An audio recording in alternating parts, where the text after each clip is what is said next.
Jesse returns to Angelville to settle some old scores. Cassidy connects with the coven, and the saint learns the truth about the death of his family. Oh, and there's Nazi killing. Lots and lots of Nazi killing.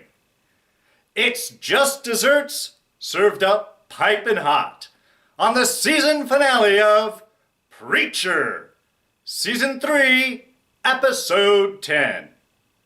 The Light Above.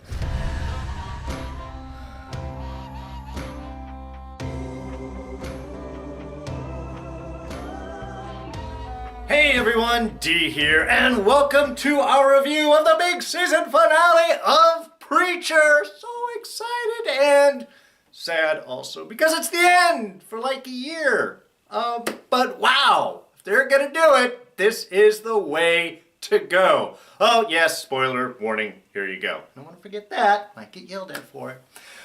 Anyway, actually setting things off in this episode, they always do a great job of sort of setting the mood per episode. And I loved our little flashback scene to Jesse, the day that he left Angelville. Because not only are we seeing kind of like his desire to get in there, his willingness to try and do it properly with permission, and of course, really the darkness and evilness in Gran'ma L'Angel there, just talking about having dad shot and slicing open mom and sucking her soul out. God, if there's any urge to want to kill a person, that's the way to do it. But even more interesting, I thought, are the couple of shots of God and the devil we got in the beginning. When we have Jesse praying, to be released with the bat right there, as his sort of backup. And there we've got God kind of listening to his prayers. And then after, when Granny L'Angel kind of does that whole evil, you're never going to leave, took out your family, and we have Jesse sitting there fuming over the table. We've got the devil sitting there right on the other side. So we're seeing, even back then, the kind of two sides of Jesse, the good and the bad, kind of working together, but also maybe the long-term plans that are going on here. How we have the God and the devil, looking over his life even from the very beginning, being part of his life, from that very beginning. So I found that to be really kind of interesting right there. And of course we have him almost killing Granny and then just storming out. And I love that shot, how we have young Jesse leaving Angelville and old Jesse stepping in and even kind of doing that exchange. You should have killed her. Well, now you have your chance.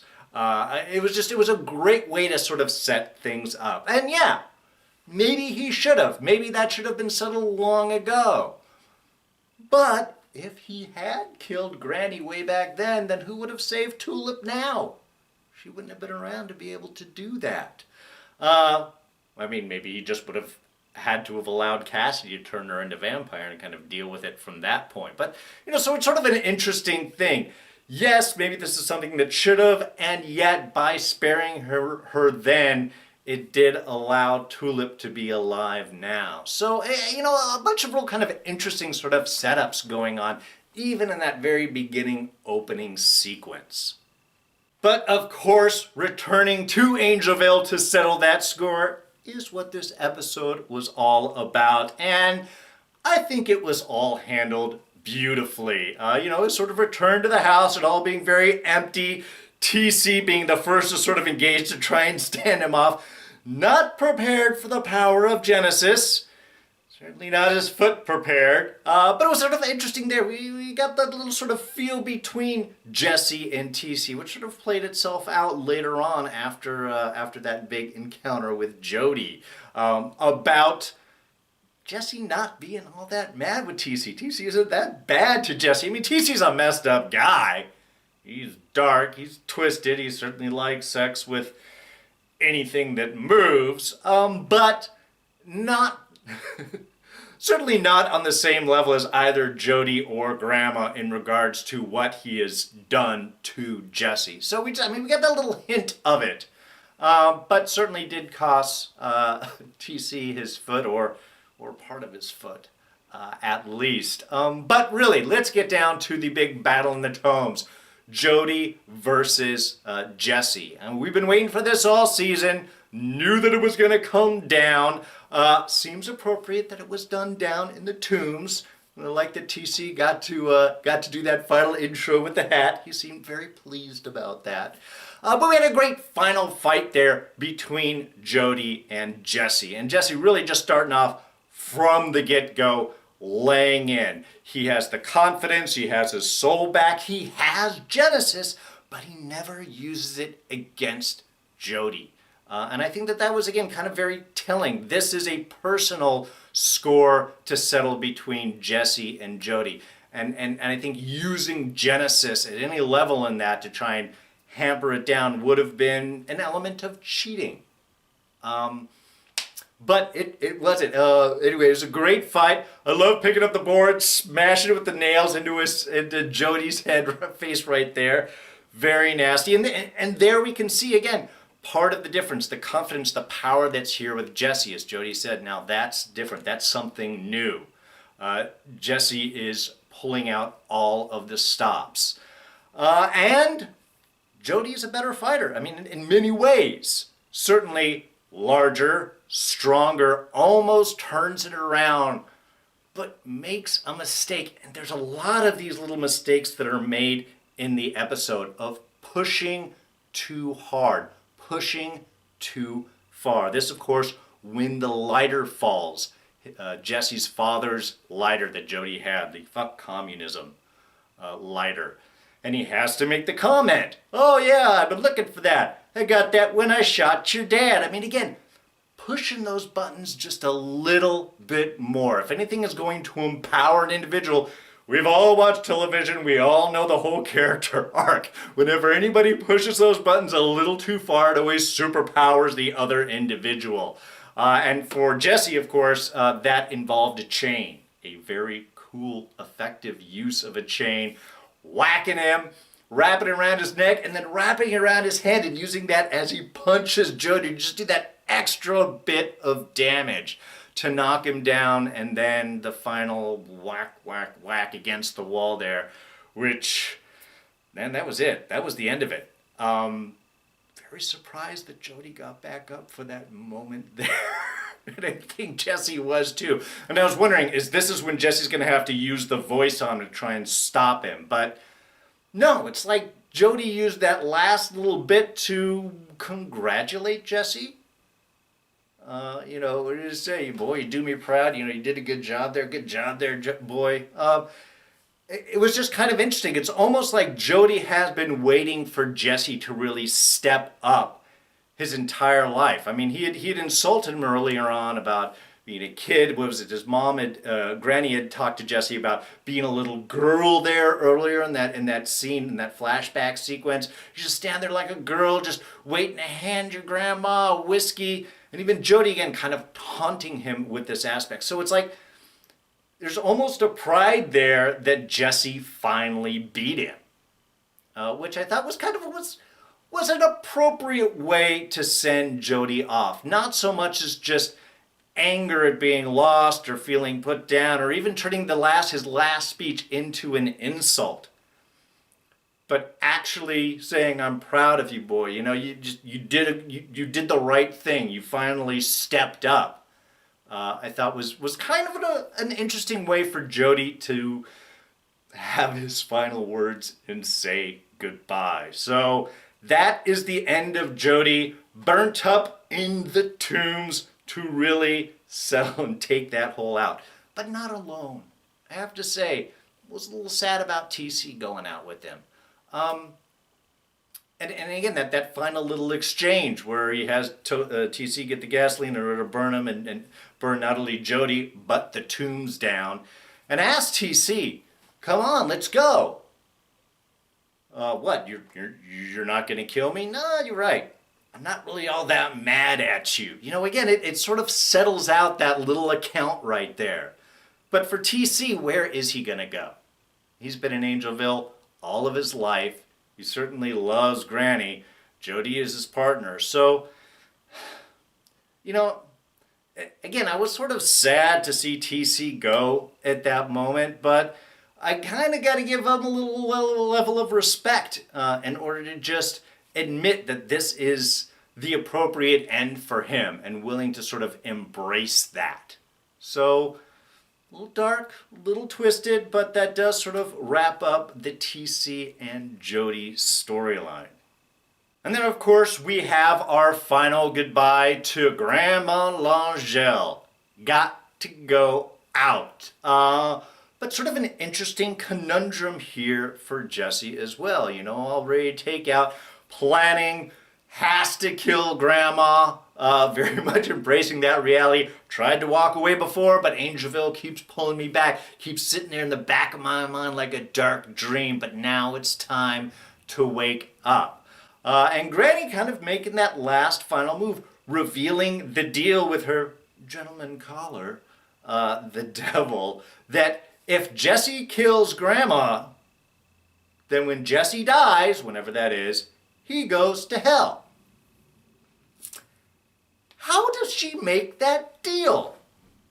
I brought that up a little bit last week, and I am still kind of curious, especially with, and again, beautiful sequence how Gran'ma sort of pushes out, and Jesse does use Genesis to, you know, say our deal is paid, say your debt is paid, the debt's paid, and the little bloody napkin there bursts into flame, and that's gone. Release Tulip, and she sort of throws up whatever mixture they're in, that nasty little cut there. So settles everything out right there. So how is Gran'ma able to make that deal in regards to Jesse's solar destination? I mean, Jesse's not part of that. Now, it could be because Gran'ma had the napkin. She did have that debt of Jesse's that she was able to sort of transfer the debt. But in that sense, how would she be able to effectively release him then? I mean, if she released him then, wouldn't that release her side of that bargain? And Jesse certainly didn't agree to anything. So, I mean, we're going to hit this again a little bit later on during those other aspects there with the Saint. But I am kind of curious how that goes. I don't know. Maybe if you have some sort of angelic, demonic lawyer being able to look over this contract, maybe there's a loophole. Maybe there isn't specifically done. Maybe there's a way to get out of that if you look through God's law, demonic law, whatever the legal definition of that would be. But I am kind of curious, just that's one of those little up in the air things that was sort of hitting me. And again, we're going to hit this on again in just a little bit. But he does kind of come up with an interesting solution, ordering her to destroy all the souls. This could have been 100 years of life, if not more. But that's not 100 years my dad had. My mom didn't have an extra 100 years. No one else has these extra 100 years. Why should you? So she gets rid of all the souls, and he just leaves her. Then he hasn't really killed her. She'll just die of natural causes, especially without TC or Jody to look after her. So, I mean, I don't know. Would that be him killing her by abandonment? Or because he doesn't physically kill her, would that sort of release him and she just sort of dies again of natural causes? So that's kind of an interesting idea on Jesse's part of a way to sort of escape that particular contract. If she dies, but not by his hand, then he ain't going to hell.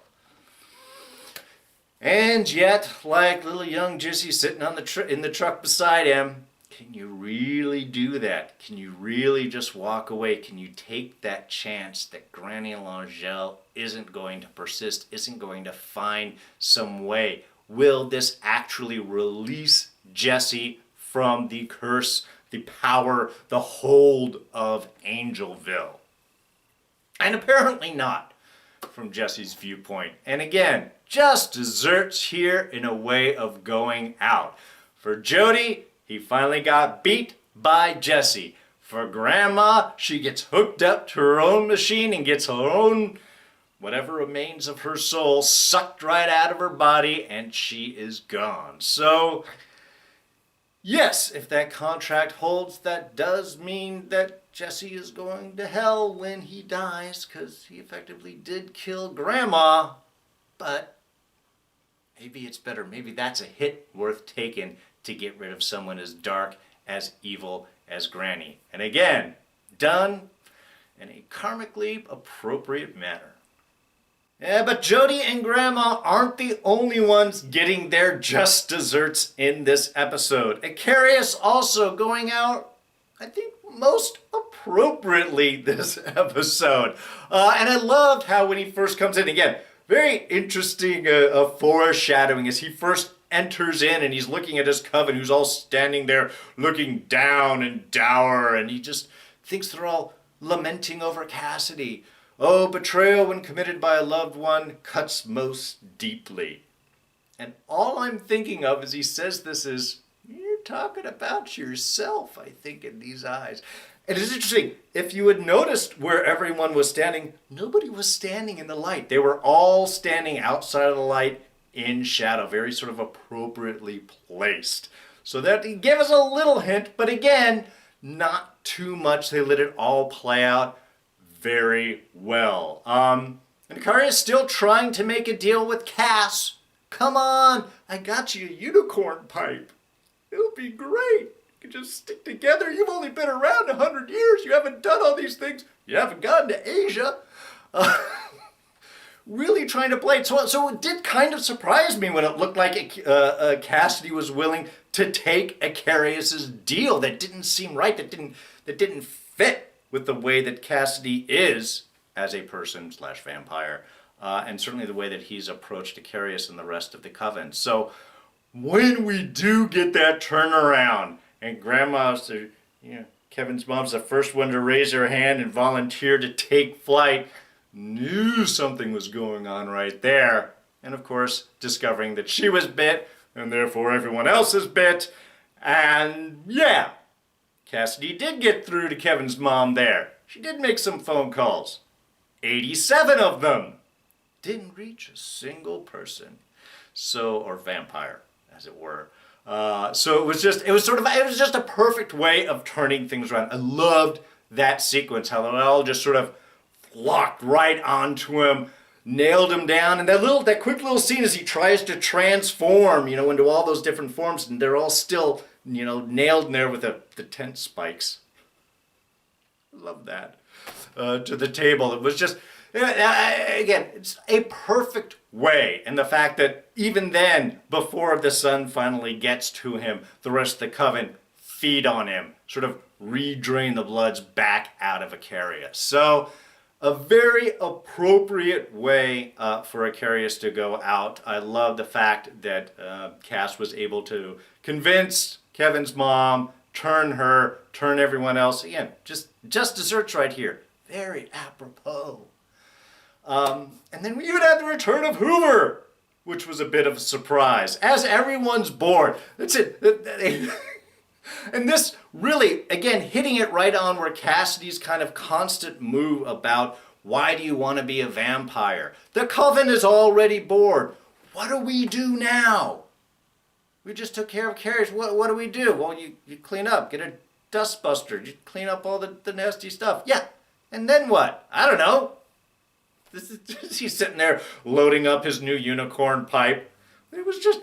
It's perfect because that's exactly what Cassidy's dealing with. That's exactly the problem that he had with converting everyone is like, look, being a vampire is not all that exciting. It's not the way that you think it's going to be. And then we did, like I said, the return of Hoover. He's returned to the group. Yeah, I'm away from the Grail. Yeah, the benefits suck. Why do I want to go there? And kind of does a nice little payback to Cassidy, I think appropriately, giving him an umbrella to hide underneath as the Grail goes and rips the whole rest of the house out above. It was so dark. Above the basement and kills everyone. All of the new coven. What are you planning on doing? You don't have to worry about that because you're all dead now. Well, I mean, all except Kevin and his mom, who were hiding inside of Cassidy's and Icarius's coffins there. That seemed most appropriate. Also love the fact that Hoover hits him with a dart in Cassidy's line of, horse tranquilizers, they don't bother me at all. That's why this is a whale tranquilizer. Okay, that's probably going to take Cass out. I was really worried that he was going to fall back, lose the umbrella, and then up into flames, which would have been really appropriately sad.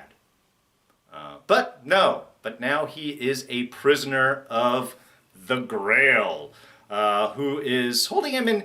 Again, reminding me, we get a lot of Anne Rice Interview with a Vampire references with Icarius, and I sort of thought that last prison that Cassidy was put in by the Grail, also very reminiscent of, was it Vampire Lestat?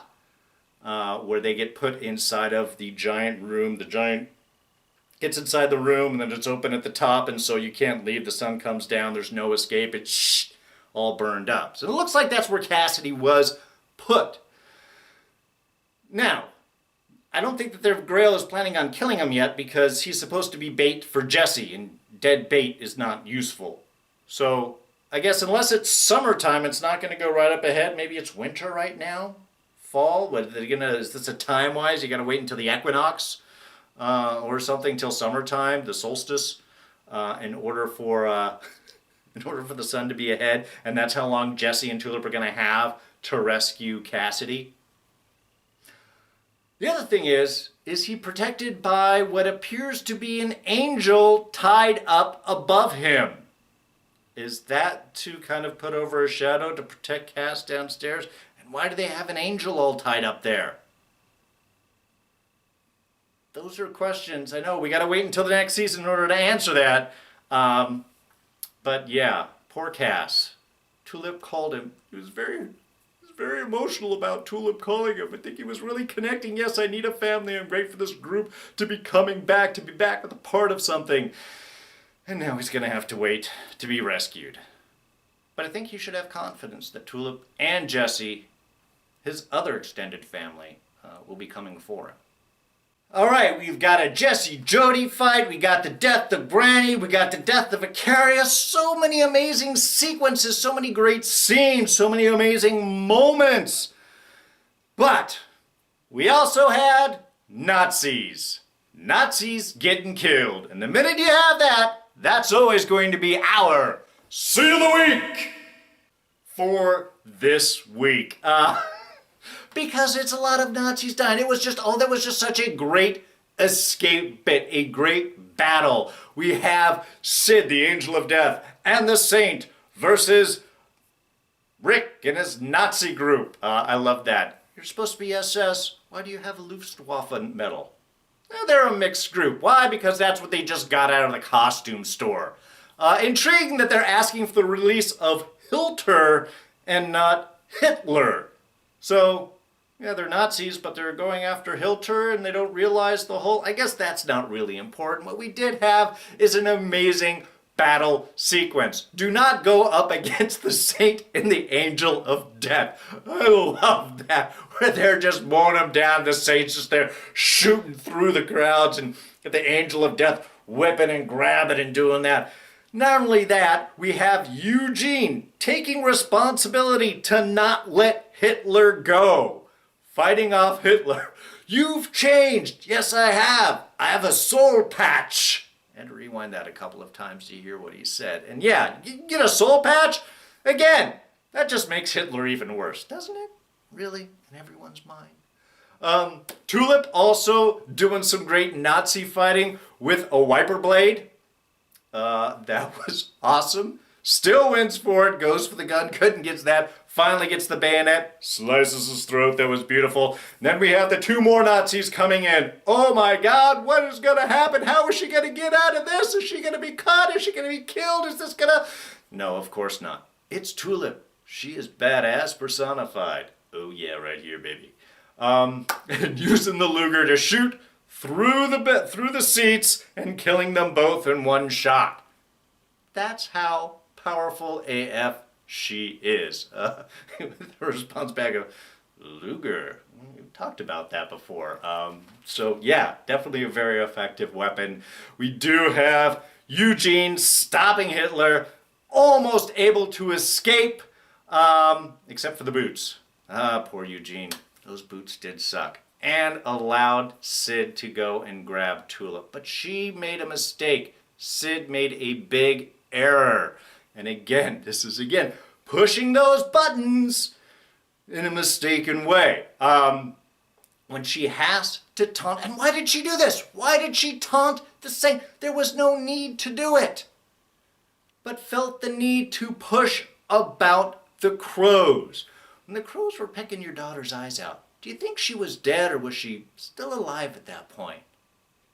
Why would you say that? He's already suspicious about the discussions we saw last week when that was brought up and thinking there might be some sort of plan to it. This pushes it even further, which motivates him to really go as far as he can to take out the tank above him. I loved that little bit there. It was leaking fuel and he could just pull out his blade and just heat it up with his hell breath in order to ignite the tank and take it out. But I don't think he did fire that one last little shot that was stopped by God. Why? Because he's a loving God. Well, not really. Trying to make a deal with Tulip. Which was, again, interesting little moment. So that's our whole scene right there, our big scene of the week. The big battle, the deaths of all the Nazis, which again is always good. Eugene stopping Hitler. The Saint getting ready to to stop Sid as he does finally taking out her eyes. Though justified.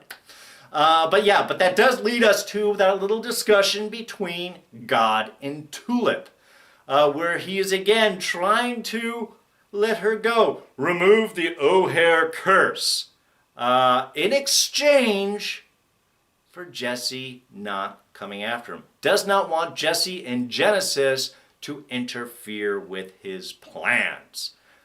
Tulip, of course, having none of it. You cannot manipulate Tulip, even if you're God.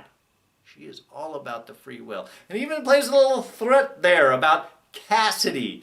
And we're thinking at that point, is he talking about Cassidy being strapped to the table? No, I don't think so. Not by the time that he got out of there. I think he knew that Cassidy was going to be able to escape that. I think when God was talking about going and saving Cass, that was going to be from the Grail. Because if he could settle that out, pulls Cassidy out. If Jesse isn't going after God, then God isn't being threatened by it. Then he doesn't matter if Cassidy and Tulip are free and off. And he probably doesn't care about what the Grail is going on, whatever their motivations are. If they don't have Cassidy, they can't manipulate or go after Jesse. But that's no interest with God. If Jesse isn't going after hunting down God anymore with Genesis, then I think for God, that's all that matters. But why is that? Because if Jesse has Genesis, Jesse can command God.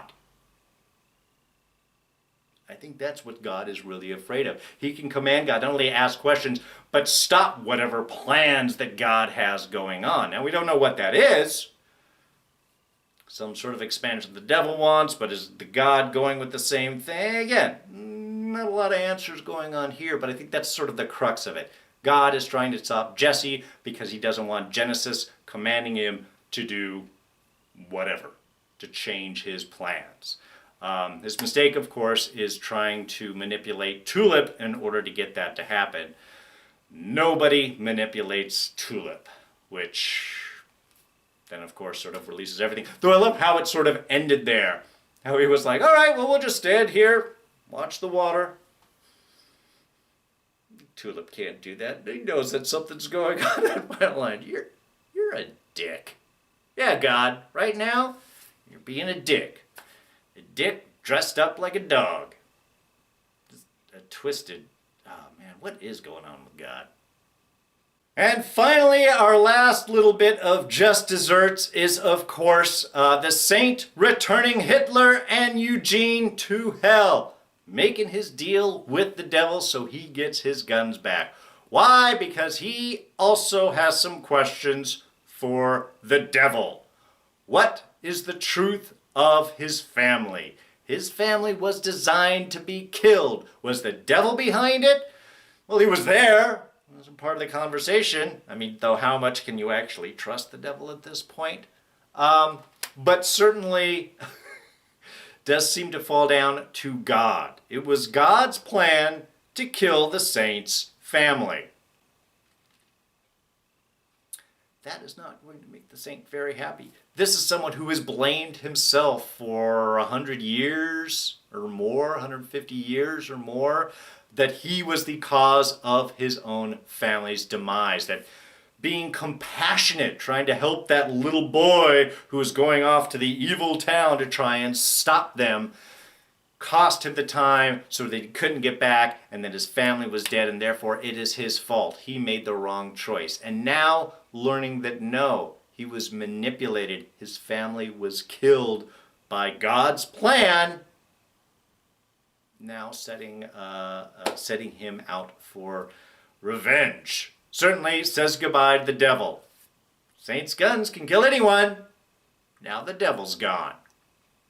That is quite a change. And he is back out. I love the fact that he grabbed Eugene also. You don't belong here.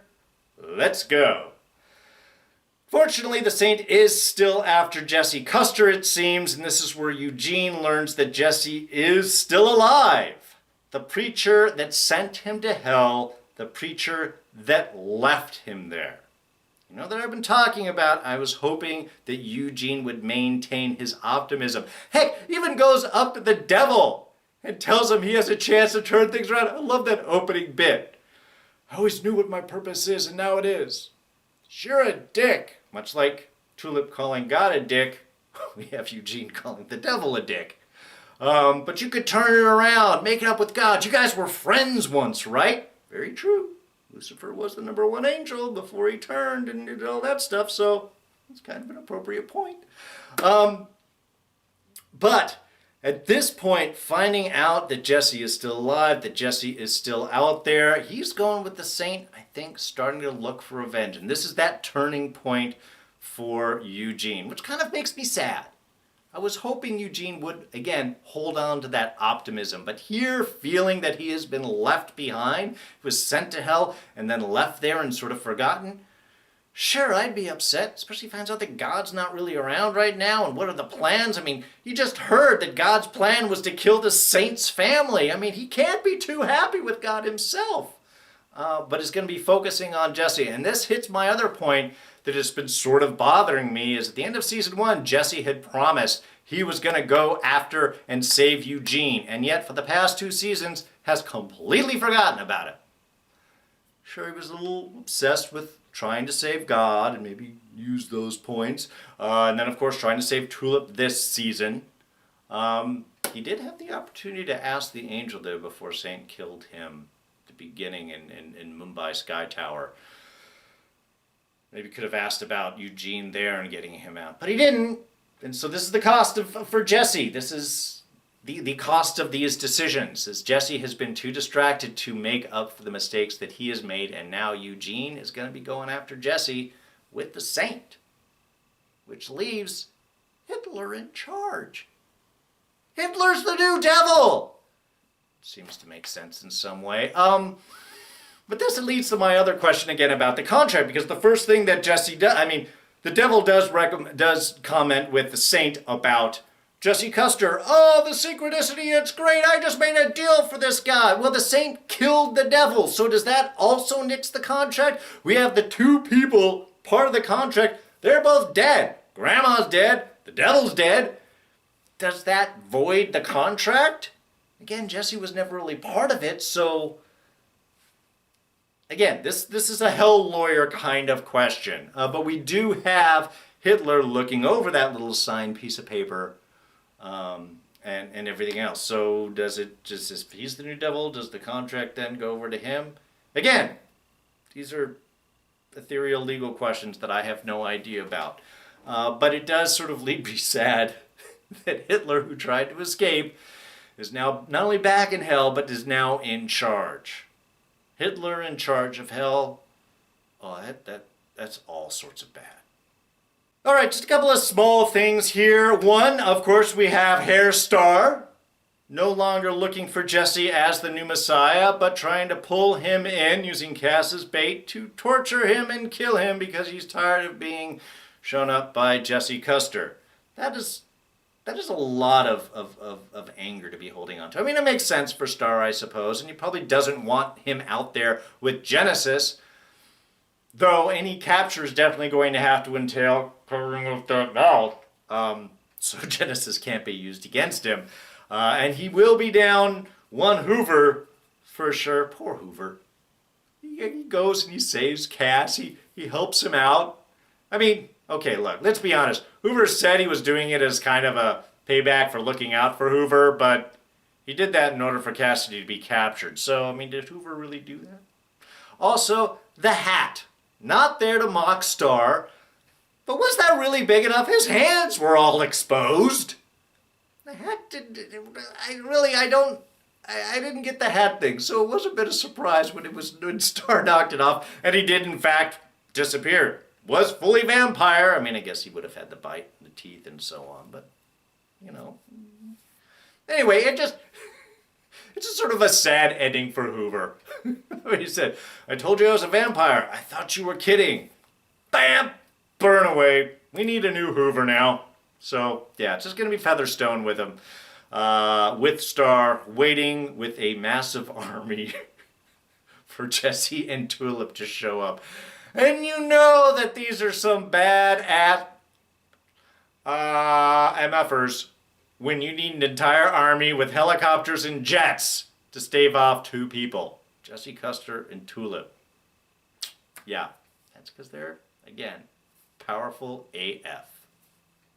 And lastly, it has been a great season. I've really enjoyed everyone's comments, the discussions that we've been able to have. So I'm going to take a moment here and throw out some shout outs to you all. Bear with me. Warren Rohr, Ramona Floyd. Hope that move went really well for you. Glad to see you back here. Raphael Tremblay, Fred Newman, Envy Warren. Got it pronounced right this time. Foz Spam, James C., Just Johnny, who had the right idea about Eugene. That was the turning point. Robert M., CJ Pang 404, Mr. Todd Shuttleworth, Lola Loves, Light Wish Light, Crazy Woman Creek, Obsy, Smirking Gun. Awesome reviews. Really have been enjoying those of yours also. Stinger Biko, Michonne's Mom, that's an awesome name. Tamara Carruthers, and J. Cole. Hopefully I got everyone. Thank you guys so much for watching, for your feedback, for your comments. Really do appreciate it, and it makes doing these reviews so very cool to do. So thanks all of you. All right, well, that's going to wrap things up for this season. Thank you again for joining me. Now, I do want to drop out. Last week, I talked about our ranking of the past 20 Marvel movies, which was supposed to be last Friday, did get changed due to some scheduling conflicts, so that is being moved to this Friday, August 31st, 4 p.m. Pacific, over at Enchantment of Eternity. As soon as I have a link for that, I will put that down in the description below. If you subscribe to my Twitter feed, I will also be putting it out right there. So, and if you don't get any of that, just look. This Friday, 4 o'clock, Enchantment of Eternity will be a blast. It's going to be myself, Marco from EOE. We're going to have Don Willie from A Dawn of Ice and Fire, and Josh from Geeksiders. So, we should be a really fun discussion. We'll put in some joy into that. We, of course, love all the Marvel movies, and we'll see if the way we rank them is the way that you rank them too. Join the chat. We'll have a discussion.